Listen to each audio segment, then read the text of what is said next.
Hi, everyone, and welcome to the Southeast Regional Fruit and Vegetable Conference. And I'd like to thank you guys for attending this conference. You will be watching the Strawberry Educational Conference.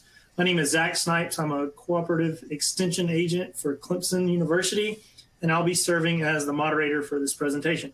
Before we begin, there are a few housekeeping things we need to take care of. The pesticide CEU guide, we will be offering pesticide credits as well as CCA credits for these presentations. They do carry different weights, so make sure that you know how many credits you will receive before attending each talk.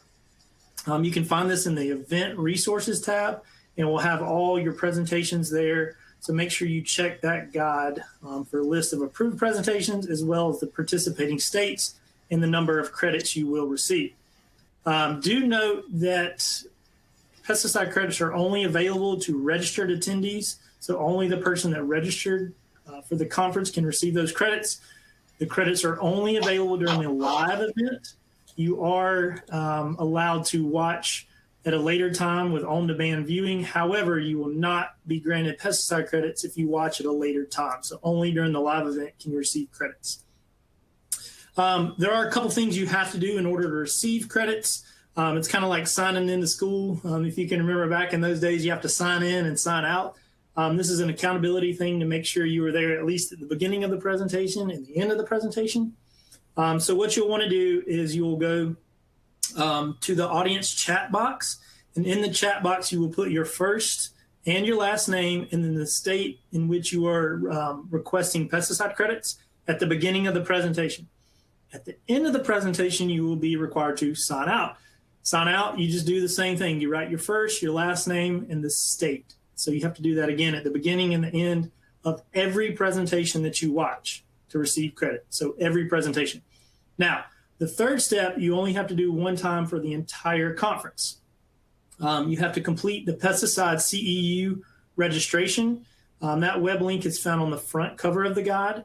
So you go to the front cover pesticide CEU guide under the Event Resources tab, under the Media Player is where you will register for one time and one time only to receive pesticide credits. So make sure you do that. If you have questions on how to do that, please let us know. We can help you. This presentation is pre-recorded. To hopefully avoid technical difficulties. However, Dr. Burrack and myself will be attending live at the end to answer your questions live. So make sure if you have any questions, you type them in the question or the chat box and press send, and we will get to those at the end of the presentation. We'd like to thank our Southeast Regional Fruit and Vegetable Conference sponsors and exhibitors. Make sure you visit the virtual trade show, the featured products pavilion. These guys, spend a lot of money to sponsor us to get this event virtual. So make sure you go and patronize them and really thank them for helping make this conference possible. Networking, my favorite thing to do at a conference. However, it looks a little different, feels a little different this year. You can connect with other attendees, exhibitors, sponsors in the networking lounge. We'll be having coffee every morning at 8:15 to kind of connect with some of those folks. And then in the evening, if you want to eat dinner, maybe have a mixed drink, beginning at 5, attendees will be at the evening reception. So make sure you check in and network with folks there. So without further ado, it's time to get to our main event. I'd like to introduce Dr. Hannah Burrack, who will be presenting on the two-spotted spider mite biology and control in southeastern strawberries. Dr. Burrack is an entomologist, professor, extension specialist, director of education and outreach, entomologist extraordinaire with NC State. Her research focuses on biology and management of insects as well as pollinators in both berry crops and tobacco. She does incredible research. I've had the pleasure to work with a couple of her students over the past few years, and her work is very impactful and it really has tremendous value to both the growers in North Carolina, the Southeast, and probably the U.S., I would say. So this talk is very timely for us, especially in South Carolina. Deer are our biggest pests, but behind deer, the two-spotted spider mite is really a pest that we're having trouble with.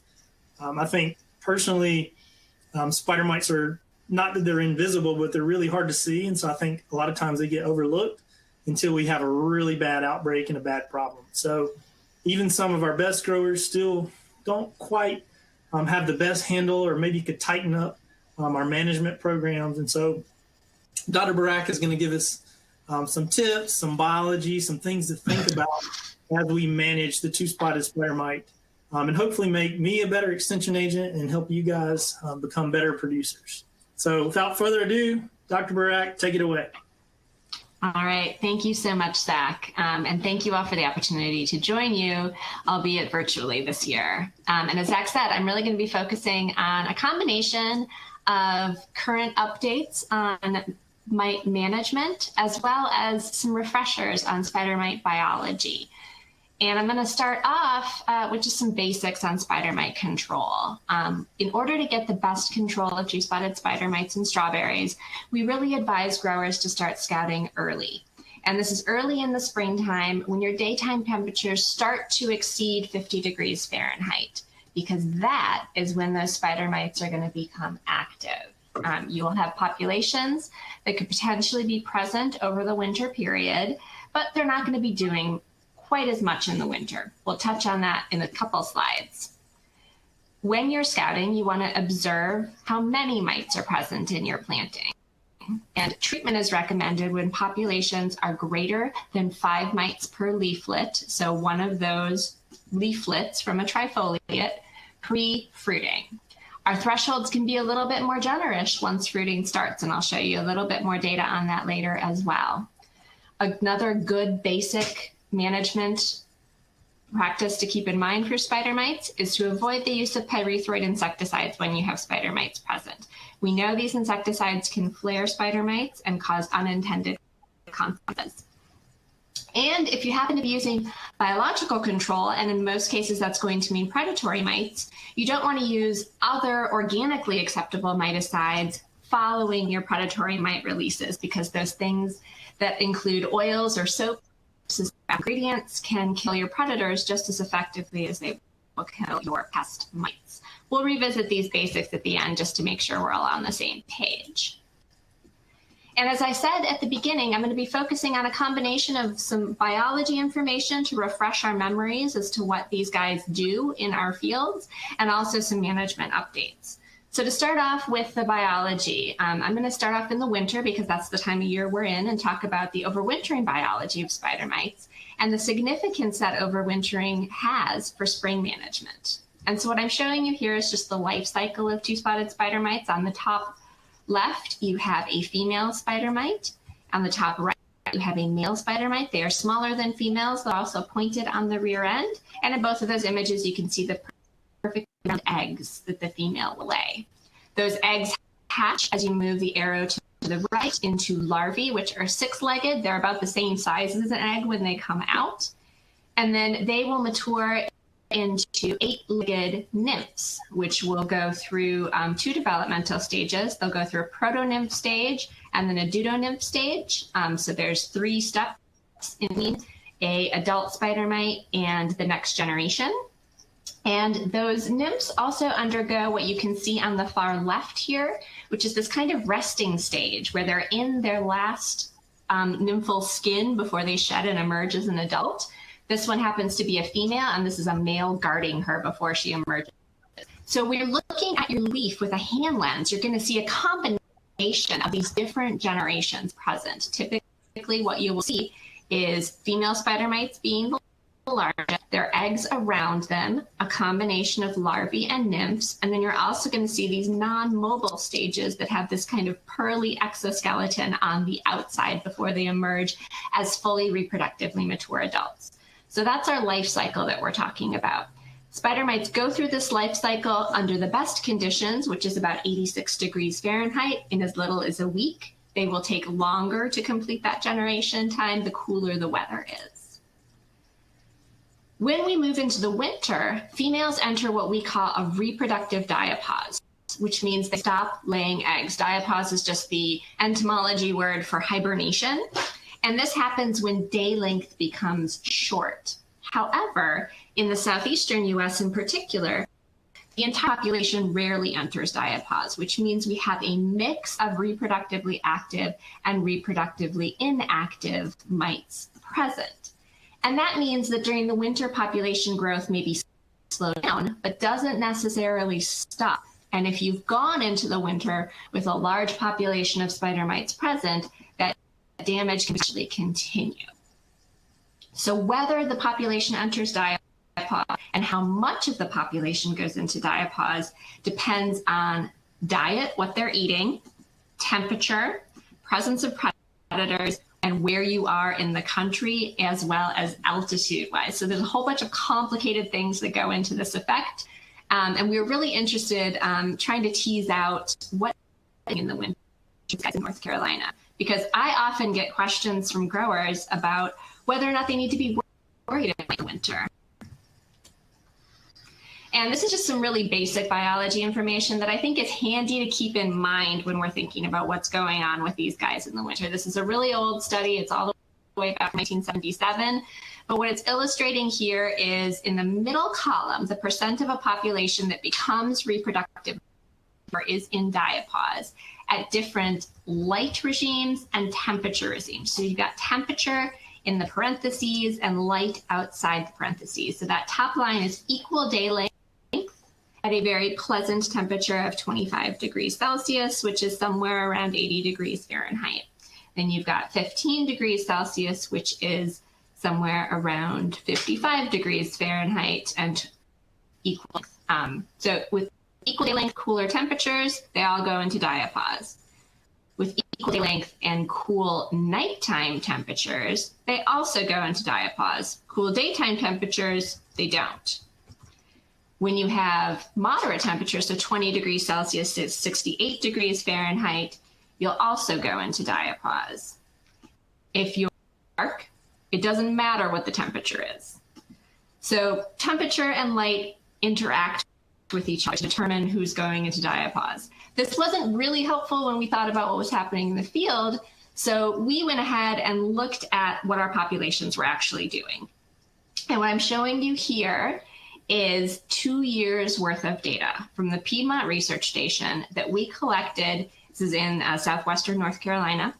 We collected this information in high tunnels, which are a protected environment in the winter where our temperatures are a little bit higher. And we wanted to see what was happening with these populations. On these two upper charts, what you're going to see is the blue bars indicate the amount of the population, the percentage of the population that was in diapause at any given time in both the winter of 2009 going into 2010 and 2010 going into 2011. And what you'll see, 2008 going into 2009 and 2009 going into 2010. And what you'll see in both cases is that in this protected environment where they're not subject to the extreme temperature shifts, very little of the population is becoming reproductively inactive. So when they're in a protected habitat, they can continue to reproduce and potentially cause damage. I also have our average temperatures here in the black line on either graph on the bottom listed. Just want you to note that our temperatures in the 2008-2009 winter were much warmer than our temperatures in our 2009-2010 winter. And so overall winter temperature wasn't the main determinant of whether these populations were going into diapause. It was whether they were in this protected environment or not. So we were also interested in understanding what was happening with the predatory mites that were present in those same winter conditions. And so these are the predatory mites that can be commonly used against spider mites. Our most common predator is over here on the top right, which is Phytocilus persimilis. But you can also purchase commercially raised Galindromus occidentalis, Elocilus californicus, Ambuloceus andersoni, or Ambuloceus swerskii. And I say these names because if you go to the vendors for these predators, this is what you will see on their websites. But most that our growers are using, if they're using predatory mites, are these Phytocilus persimilis over here on the right, and they're these orange guys. And so we were interested to understand, since we had these potentially reproductively active mites over the winter, is there anything we could do to reduce those populations? Were our predators going to do anything for us in those winter conditions? And we conducted this same experiment again in 2008, 2009, 2010, and looked at whether or not we could overwinter Phytolacus californicus, Miticides falacis, or Phytolacus persimilis. Those 3 species were our treatments.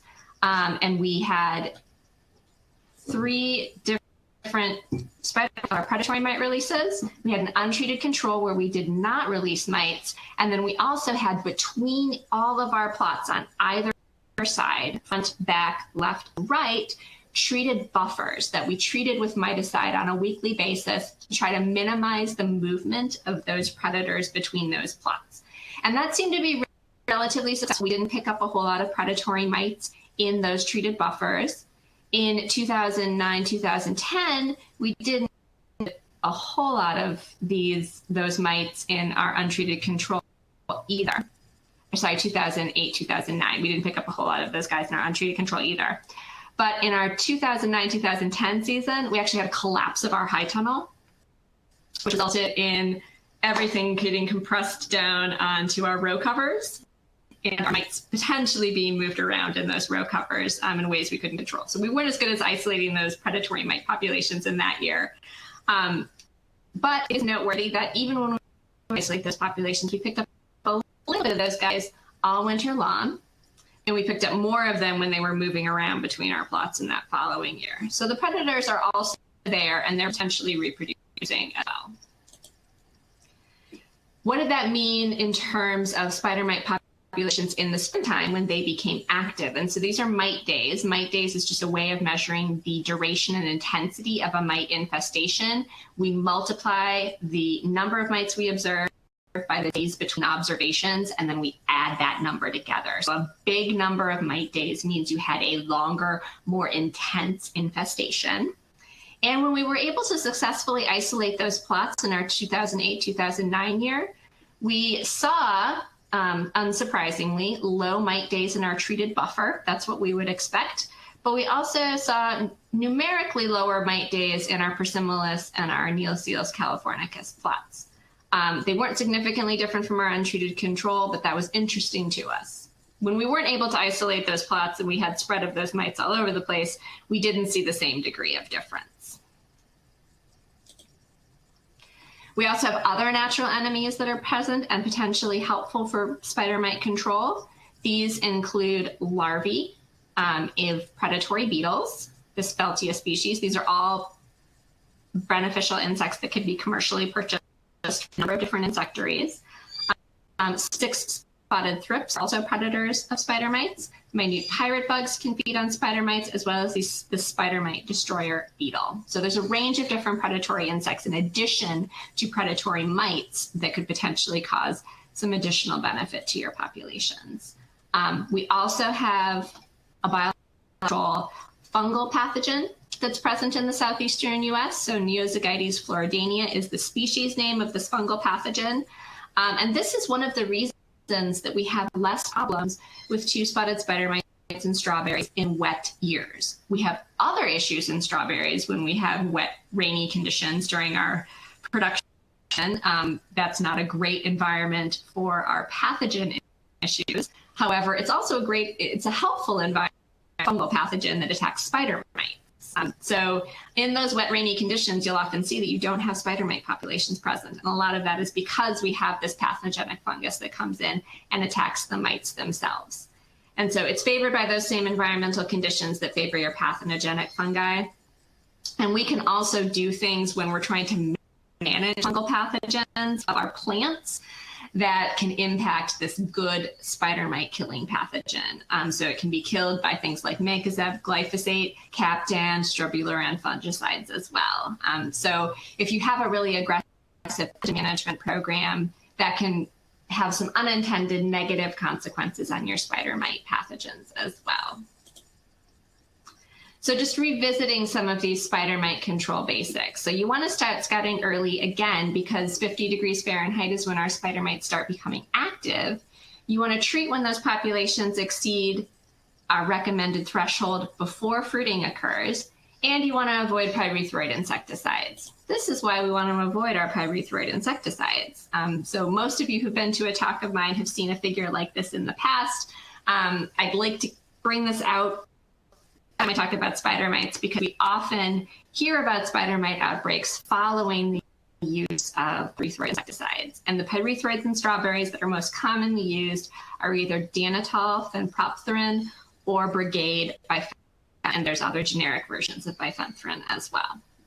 There's a whole lot of other treatments on this slide, and what I'm illustrating with the arrows is first the date at which we infested these plots with spider mites. So this was a situation where we didn't have a natural population of spider mites that developed. In order to do our research, we had to go ahead and infest them at the beginning of April. And it took about a month before those populations exceeded our thresholds in order for us to get data. So we made our first pesticide application about a month later at the beginning of May. And what I want you to note is the population densities following that pesticide application. This purple line that immediately rapidly goes up is our pyrethroid treated plot. And in this case, we used an application of Brigade. These other treatments over here that don't go up as rapidly are our miticide treatments and our untreated control. But what you see is this very rapid increase following an application of a pyrethroid insecticide. So this is why we want to avoid pyrethroids. Not only do they kill our beneficial insects and predatory mites if they are present, but they also can result in a flaring of the spider mite populations because they increase their reproductive activity. I also want to talk a little bit about spider mite treatment timing. You heard me mention that threshold of 5 mites pre-fruiting a couple of times. And this is why that pre-fruiting component is important. This is an experiment that we did looking at frequency of applications, either applications made every time mites exceeded 2 mites per leaflet, 5 mites per leaflet, every other week, or once every 6 weeks. So every other week was our frequent application, every 6 weeks was our infrequent application. While we had a difference in total mite days across these plots, we had no significant difference in yield in any of these treatments. And that's because in this same trial, those infestations occurred after fruiting had initiated. And so that was not a time when we experienced a significant amount of loss. So let's talk a little bit about what our control options are. These are our conventional spider miticides that are available. They have a range of different active ingredients and a range of mode of actions. And so when you see these different mode of actions, what you want to pay attention to is the number. The number indicates how this material kills the mites that it's targeting. And when you are utilizing miticides, you want to have a strong resistance management tactic. And one of those resistance management goals is going to be to rotate between modes of action every time you make more than one application against a target pest. And so in this case, you want to rotate between the number that is listed in this IRAC group. These miticides also target different life stages. Some are effective only against mobile adult mites. Some of them are effective only against immature mites. Some of them are effective against a combination of adults and immatures, and some of them are effective against all stages. They also have different efficacy ratings. And so nothing is greater than a 4. That's our excellent rating. We have some materials that are in that 3 range, and one material Vendex that we would not recommend at this stage because it gives us relatively poor control. These miticides can also have negative effects on predators. This is work that was done in California in 2017, specifically at Galindromus occidentalis, Phytocilus persimilis. These are mites that they went and got from insectaries. So these are the same kind of mites that you might be adding into your field. And so what I just want to show you here is that some miticides have a persistent effect, meaning they reduce the amount of eggs those mites are producing and their overall reproductive rate for a long period of time. And some of these miticides have a less persistent effect. And so that's also something to keep in mind if biological control is an important component of your management program. So because miticides have a high propensity to develop resistance, they can go through generations very rapidly. My colleague, Jeffress, when she was based in South Carolina near where Zach is, initiated some spider mite resistance screening to get us a better handle on what our populations look like with respect to susceptibility to those listed miticides. So this is what we saw in North Carolina. So this is the screening that we did on 3 different populations, 2 that were collected from strawberries, one that's collected from watermelon. One that was collected from watermelon. So across all of these populations, we saw very reduced control associated with Vendex. This is percent control that you're seeing here on this axis. So a large bar is good control, a short bar is poor control. And we're seeing across the board, Vendex, that material that we wouldn't recommend, is not giving us good control, even in our laboratory population. We also see reduced control associated with Brigade. So this further highlights that while Brigade might have two-spotted spider mites on the label, it's not giving you great control, and it comes with that risk of flaring those populations. In our 3 North Carolina populations, we saw relatively similar control for the other miticides we tested, which were Agromec, Cainamite, Acromite, Portal, Nialta, as compared to our untreated control mortality over there in each of those graphs. And I'm going to walk you through the data Becca generated in her program. So this is for all of the materials looking at mortality of spider mites, and this is adult spider mite mortality. The materials that are adulticides, Agromec, Acromite, Cainamite, Nialta, and Portal, all have high mortality. The materials that are effective against immatures, Oberon, Savvy, Zeal, those materials don't have high adult mortality, but we'll look at that immature mortality in a sec. And again, you see low mortality with Brigade, low mortality with Vendex.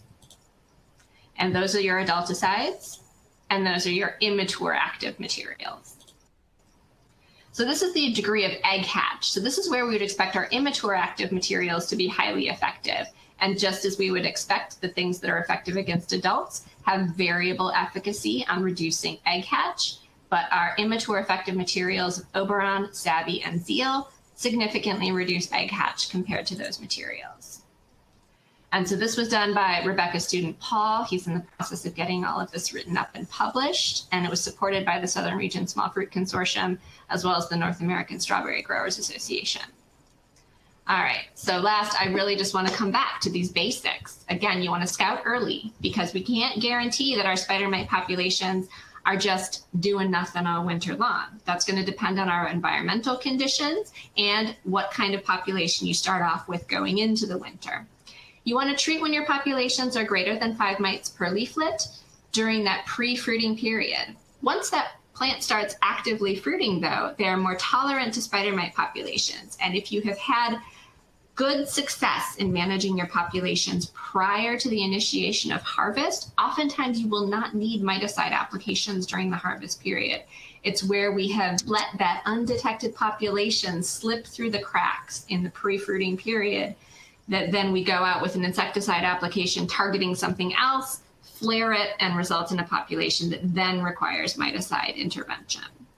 You also want to avoid pyrethroid insecticides when mites are present. And when we think about management of other arthropods that might be out there, thrips, which we'll hear about in other sessions, as well as spotted winged Drosophila, pyrethroids might be in your toolbox for those guys, and it might be appropriate to use them. However, I would like you to go ahead and scout for spider mites on your leaves before pulling the trigger with a pyrethroid insecticide for another target pest.